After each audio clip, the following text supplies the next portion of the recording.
Okay, thank you so much everybody for joining me for this webinar. Today we're going to be talking about the college admissions test. So those are more for arts and humanities subjects. The subjects that you put down on the survey will probably align to the ones that we have an admissions test for at Cambridge. So my name's Tess Bottomley. I'm the school liaison officer here at Magdalen College. So my job is to run access and outreach programs such as webinars. We've got some interview webinars coming up, and look out for our newsletter. We'll have many opportunities throughout the coming year. So today we're talking about admissions tests. I'll give a brief overview for about 30 minutes on the different types of tests and what we expect from you. And then we'll have quite a lot of time for Q&As. And you can just write those in the comments box and we'll get round to those at the end. So why do we use admissions tests? As I'm probably sure you're aware, competition for a place at Cambridge is incredibly high, and almost all of our applicants have fantastic academic records. Admissions tests allow for us to assess a candidate's skills for their chosen course and their subject-specific knowledge. So we look at your argumentative skills, your comprehension skills, the aptitude for the skills that you might need. Some background knowledge might also be relevant, but for a lot of courses, this isn't the case. We look for skills that aren't maybe clear in your A levels, and we also look for evidence for enthusiasm for your course.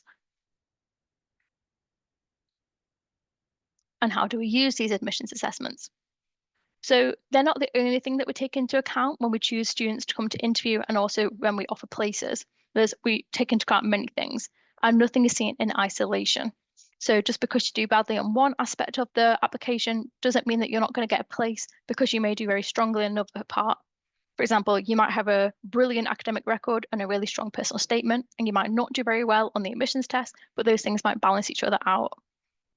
So we care about your academic record, that is your GCSEs and your A levels. We care about your personal statement and your teacher reference.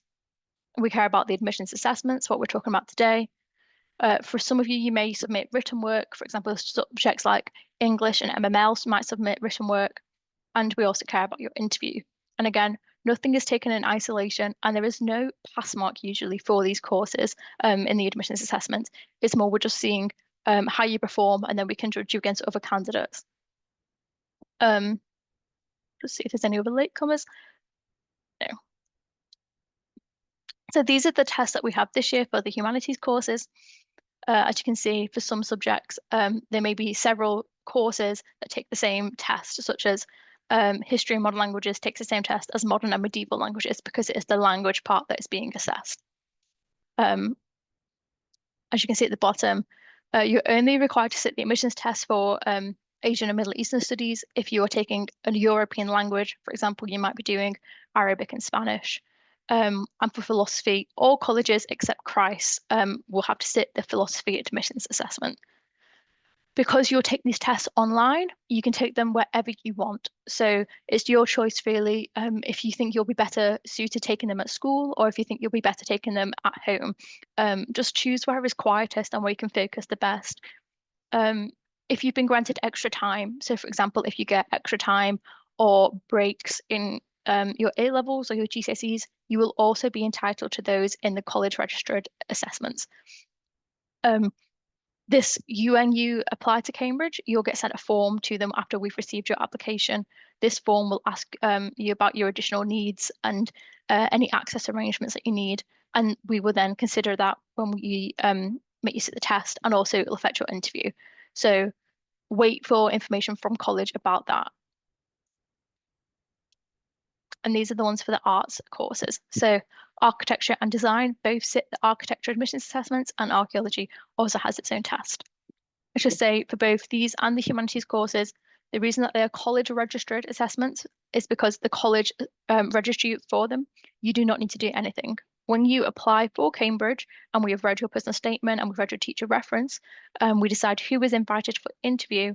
That is when we sign you up to these assessments. So you do not need to do anything. You just wait to hear from your college of choice. So these are some additional tests that are college specific. So if you are thinking of applying to one of these colleges and with one of these subjects, you will then have to sit a test. I wouldn't like that put you off applying to that college. If you really want to apply to one of those colleges, this test does not make it harder to get into those colleges for that course. It just means that they think that an admissions test helps them choose the best candidates for the course. Some of these will be at interview and some of these will be before interview. That means normally if it's before interview, they may send you something a week in, they expect you to sit something a week in advance. So I think history candidates at St. Edmunds sit a test about a week before the interview, whereas other courses such as music, you often do that just before your interview. So you'll do it on the same day. Those are at interview assessments, and then there are also pre-interview assessments.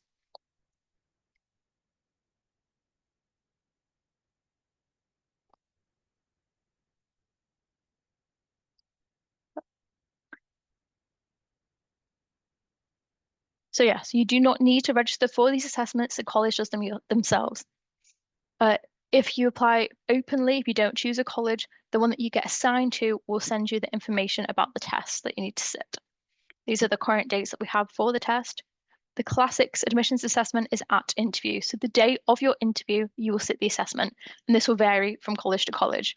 They will send you the information about when you're coming to interview or when you're doing your interview online, and the same day you will have your admissions test. The philosophy admissions assessment, I'm really sorry to say, we have not got information about yet. It's not yet been confirmed by the department. It may be the case that they decide to not do an admissions test this year, but again, that has not been confirmed. If you're thinking of applying to philosophy or you've already applied for philosophy, then I would check the website, the college registered admissions assessments website every single day to just check if they're updating that. But so far it just says to be confirmed. I would just, for all of these courses, look out for your email once you've submitted your UCAS application because each college will send out their information on a different day regarding the interviews and the admissions tests. So the format of these tests. Archaeology, English, and MML all involve writing tasks. Archaeology requires you to analyze one or more image. The linguistics test incorporates problem-solving skills, and architecture and design involve a drawing task. The writing tasks again might be based on different texts, or they could even be based on images, such as archaeology. So here are some examples of the writing tasks they might ask you. In English, they might ask you to compare two passages. They will often use quite broad languages. They won't have very specific questions. It's often compare and contrast different passages, and you can interpret that how you like. For MML, they might give you an extract and say, how does the writer persuade you of their point of view? For archaeology, this question is in response to there was a picture of Neanderthals. It was a drawing, and the question accompanied that saying what evidence could be used to support this drawing. So they're asking you to analyze that image and maybe come up with some suggestions of evidence that could be used to support that drawing. I think it's really key to look at the exact words of the question and to answer the question really, really specifically. So for example, compare and contrast. Think about how you might use that in your A levels. What does that really mean? It means drawing out similarities and differences, evaluating those. How does the writer persuade us of their point of view? So you're looking at techniques that the writer has used, looking at language devices, for example. And again, if it's source material, so if it's an extract, such as the MML question here and the English question, or if it's a source like an image, you should directly reference those things. So maybe quoting from them or mentioning specific things in the image. You want to really show engagement with the source. These questions are similar in many ways. Many of them involve working with source material. All of them ask you to create an argument supported by evidence. All of them require careful structuring and also time management. They may be quite different to the kinds of questions you see in your A levels. If you do essay subjects, you can still use the skills that you use there, even if the question is quite different. So you're thinking about really clear and concise sentences and paragraphs with good structure. You want to have an introduction and a conclusion, and maybe some bulkier paragraphs in the middle. And you can use really similar writing techniques as you do in subjects like English and history and RE, such as PEE or PEEL, point evidence explain, or you can link your paragraphs together. And And I should also say, this won't be familiar material to you. The whole point of it is that it's unfamiliar, and therefore it's level across the board. We won't, for example, have a text that you might have on an A-level syllabus, because therefore some students might already be familiar with that text and some students won't, and therefore some will have an unfair advantage. They should pick really quite niche things, and the Cambridge academics that set these questions know to avoid, more popular material. So some problem solving skills, for example, in linguistics, there is often create like a new language that the academics have made up, and they'll want you to analyze this fictitious language and maybe create sentences out of words that you can pick up within that fake language. So how would the speaker say this? So they may give you an extract with a translation, and then they say, okay, how would you then say this? So you have to understand how those languages are formed. This is just an example of one that's come up previously. I'm not saying this is going to be the same for the linguistics test this year. And for drawing tasks, this is one example of a question is to draw the room that you are sitting in. The architecture test, and this is also the same for design, is normally about 30 minutes of drawing, and it will say on the spec for the admissions test how long the period is. This can be in any style that you like, and it can be using pen or pencil. I don't think paint is often required for these things, it's just a sketch. And this does not need to be in a really like technical or professional method. You can just use the kind of styles that you normally use in your drawing. I would also say this is meant to be a quick exercise that we do in admissions assessment.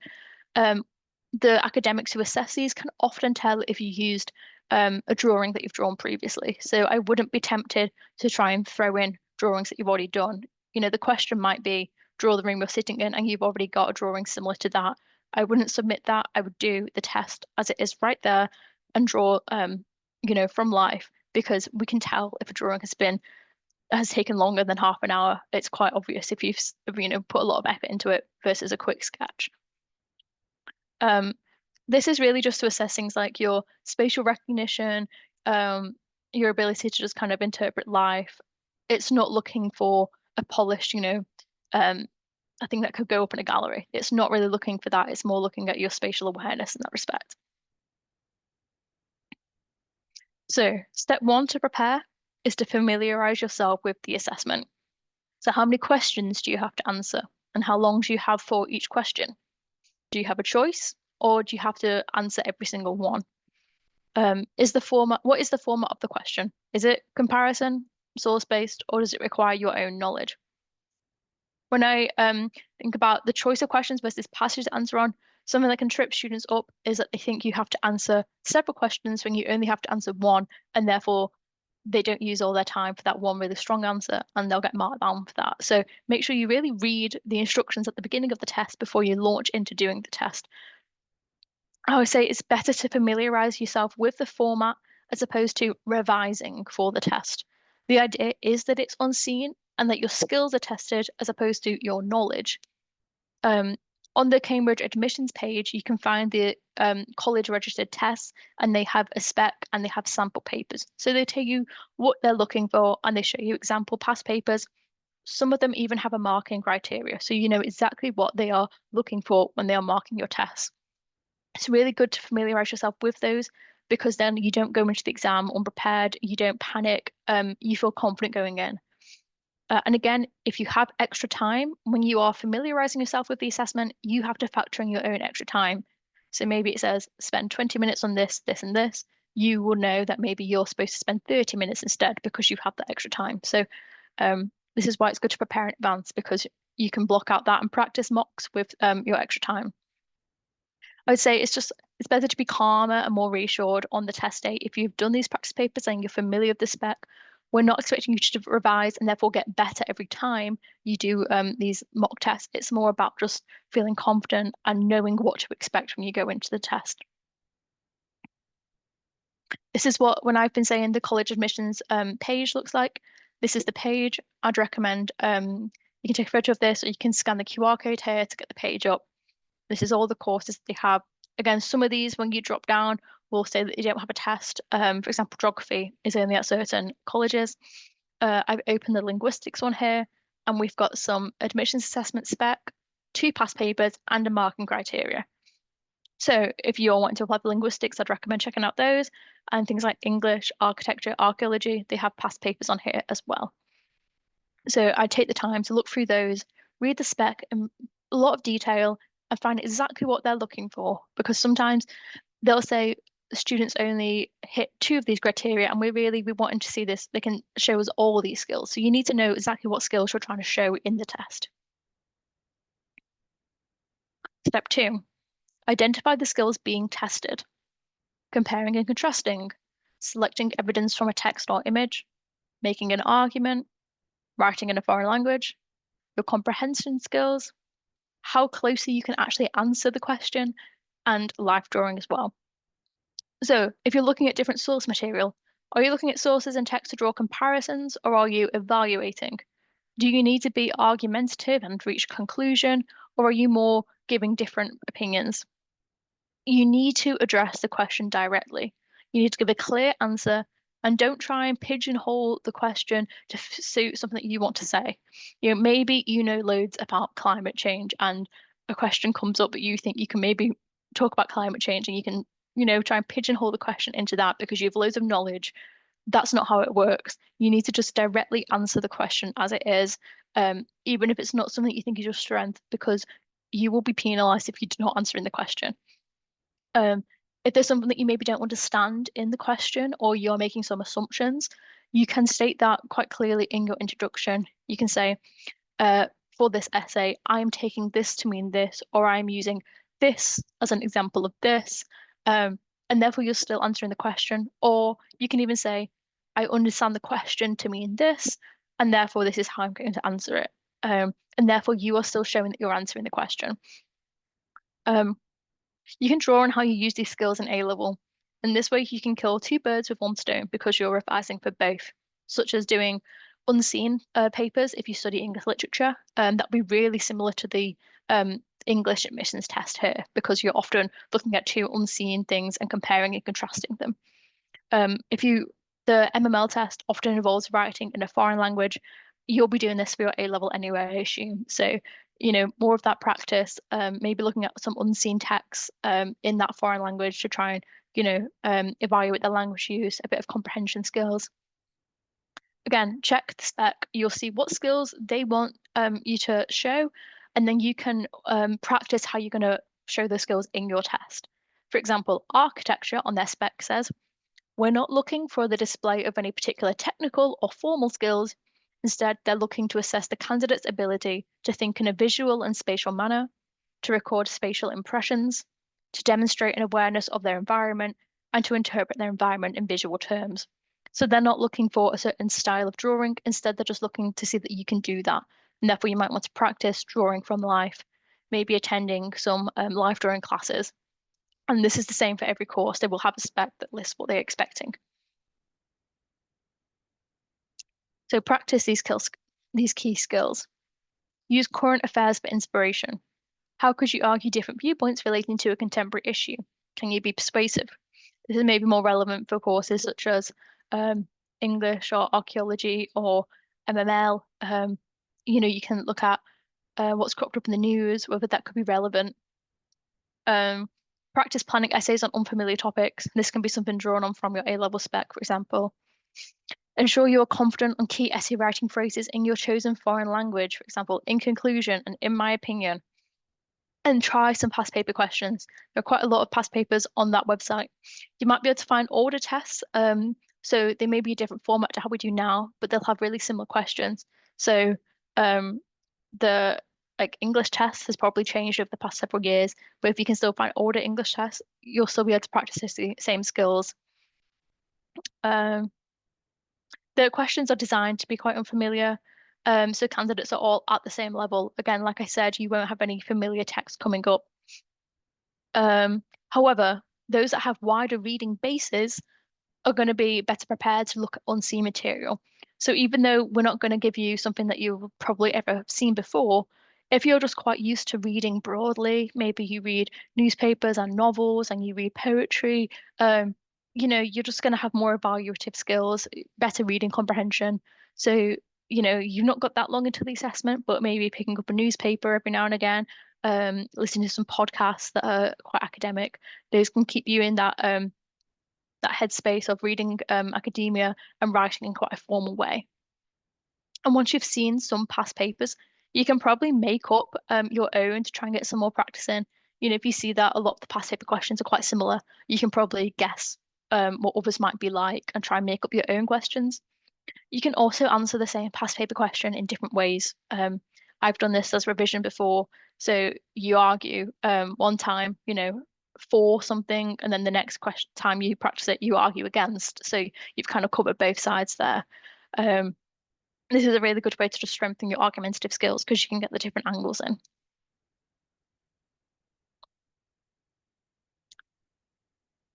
Um, Apologies. So your editing checklist. After you finish a past paper question, ask yourself, have you actually addressed the question that it was asking? And if you haven't, can you go back in and edit it? These questions, as they're online, they're going to be typed on a Google Doc or on Word. So you can go back in and edit some of your answers to try and address the question more. You're not, scribbling out things. Have you drawn examples from text and images? Have you got close quotes? Have you analyzed images? Have you inserted quotes, for example? Is your writing structured logically and coherently? Are you waffling, for example, at some points? You've not got very long to answer these, and we're not expecting really lengthy essays. Instead, we're expecting really concise and coherent arguments. Have you presented a substantiated argument? Have you got things that are logical and reasonable? You're not just saying, I think all the time, but you're using really great examples of why something is a valid argument rather than just your opinion. And is your writing clear and concise? Again, we don't want waffle. We don't want really long sentences that kind of go off in different directions. You need to make a really clear argument. You're being tested on your ability to respond directly to a question. So keep referring back to it, keep using the words in the title of the question. You'll likely have about an hour to do these. They vary. Each one is slightly different. So don't waste time waffling. Like you would do in your A levels or your GCSEs, maybe spend the first 5 minutes planning, give yourself a brief overview. This will help your argument to be logical and coherent and help it to flow quite naturally. You'll maybe do an intro, 2 or 3 bulkier paragraphs, and a short conclusion just to summarize, link it back to the question.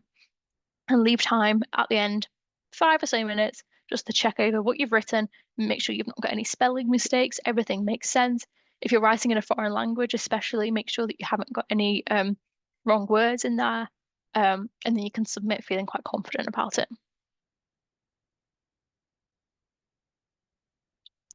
So your assessment preparation.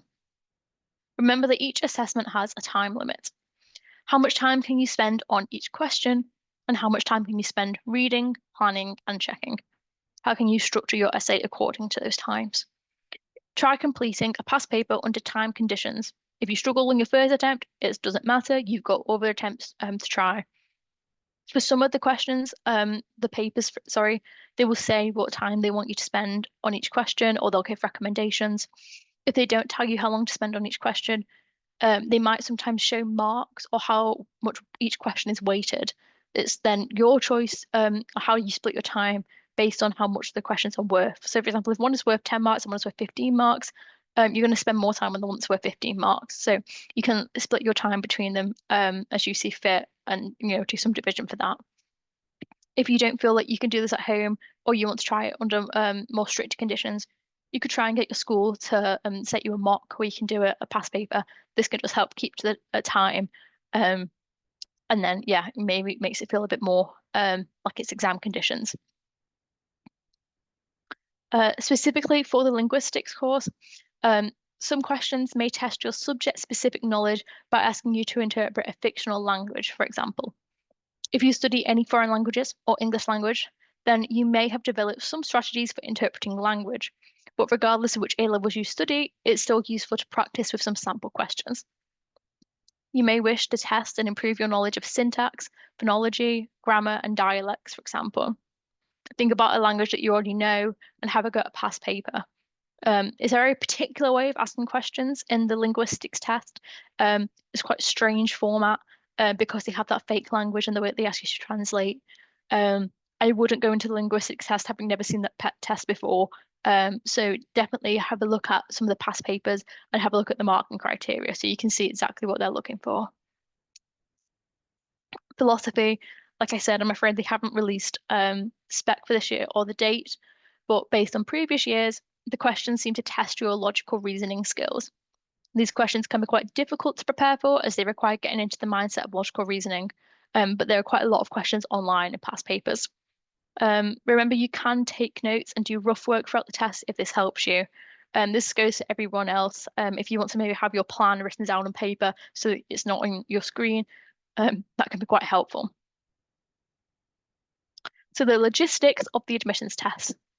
Standard assessment, which are required by all colleges, will often use a platform called Moodle. There will be an assessments page which your chosen college will give you access to and send you all the instructions via email on how to use it. At the start of your assessment period, the question paper will become live. So you'll be logged onto a screen and it will show the assessment paper. And then once the time starts, it will become live and you'll be able to click on it. You can download the test paper, complete it, and re-upload it to submit within the time allowed. When you receive the information about the assessment, it will state what format to submit it in, for example, Word or PDF. Some tests will be invigilated. At the moment, I believe it is linguistics and MML which will be invigilated. The way that we do this is that you will be on a video call with a member of staff at the college or at the department so they can see that you are the one taking the test and there's nobody else with you. This email address at the bottom is the email address that you would contact if anything goes wrong in the exam or leading up to it. So, for example, your computer shuts down in the middle of your assessment. You would email that immediately to tell them that you've got a tech issue. Or if things are not saving or you can't upload it, you would contact that email address. Again, when you get sent this information by your college, it will give you the contact details that you need. When you get sent it by your college, the first lot of information, it'll tell you that you should log in about a week before, at least before you have your assessment.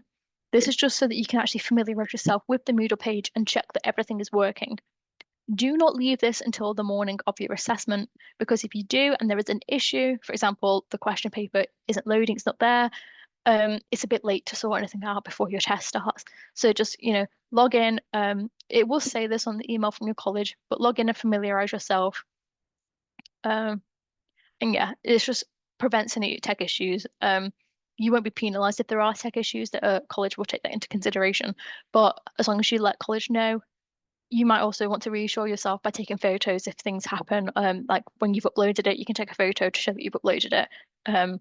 But I don't think proof is required.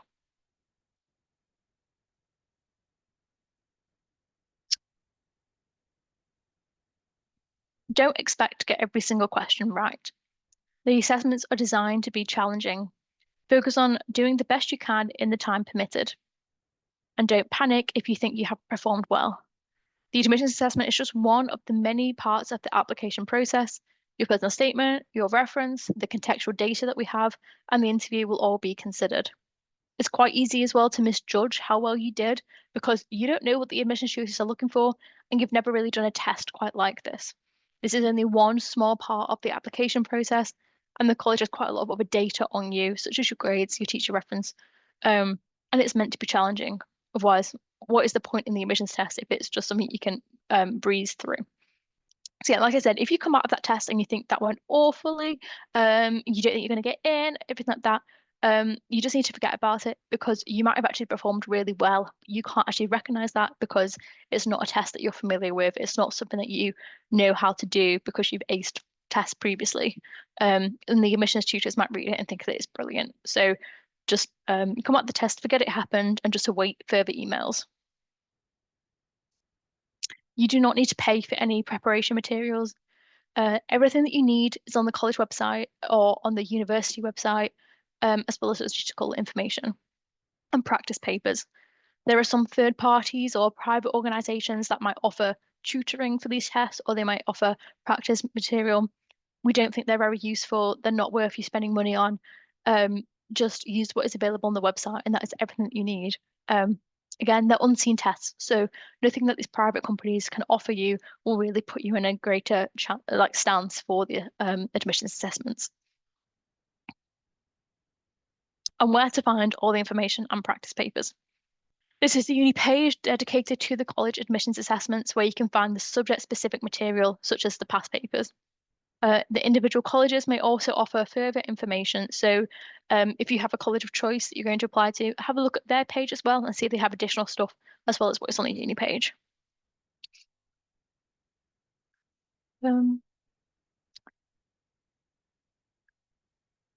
Great. Now I'm going to let you have 2-3 minutes just to type all your questions in the box and give you an opportunity to just go get a drink, have a break, and then come back and I'll start answering your questions for you. Thank you.